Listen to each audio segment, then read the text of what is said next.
In 1975, Tom Daytor passed an amendment to the Local Government Act that allowed a petition of 250 residents to demand a referendum on amalgamation proposals. Now, as Premier Colin Barnett plans to amalgamate Perth councils, he wishes to remove this clause, taking away the people's right to vote. The bill is a provision that allows 250 people, or 10% of the population, whichever is the lesser, to sign a petition and require that any proposal for an amalgamation of local government areas be subject to a referendum of the residents of that area. Well, the City of Subiaco has a very strong view on removal of the Daytor poll provisions, given that Tom is one of our favourite sons and that he fought so hard to allow people in communities to have some self-determination over their futures when it came to boundary changes and amalgamations. The City of Subiaco has made it very clear to the government its community wants it to remain independent and it's not interested in becoming part of a G7 or a G anything else. So our very strong view is leave us alone, we know what we're doing and that's the way we want to stay. Premier, I refer to your misguided push for forced local government amalgamations and I ask, 1, will you be removing the so-called Daytor local poll provisions from the Local Government Act? 2, why has your government ignored the boundaries that the Robson report determined? For the seven councils in the western suburbs, they have one federal member, now Julie Bishop. They have 3 state members and they have about 75 local councillors with 900 staff between them to run the western suburbs. Give me a break. It is highly inefficient. Reform is long, long overdue. And, Mr Speaker, the public, do you think the public care?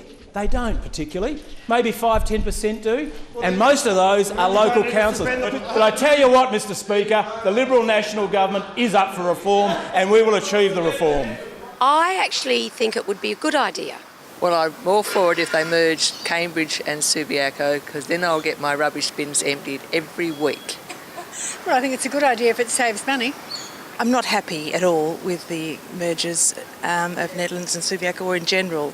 I think it depends on whether or not there are facilities within the council that's merging that won't be discontinued, especially for seniors.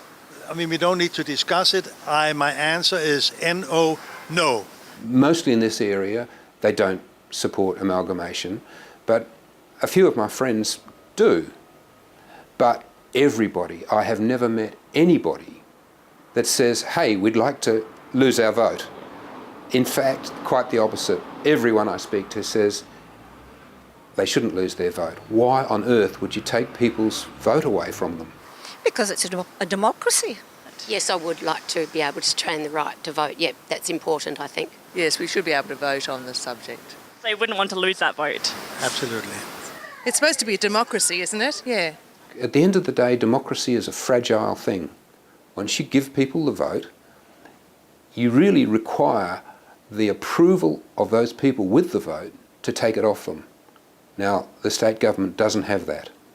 I think they have no option but to back down on this, and first, if they want to try it again, they need to get out and convince people that having that vote isn't somehow in their best interest, and I think they've got Buckleys of doing that. Currently, as the proposed amalgamations are set for July 2015, Mr Barnett says councils will have until this time to agree to the plans. This is Fiona Diggins reporting from the City of Subiaco for Undercurrent.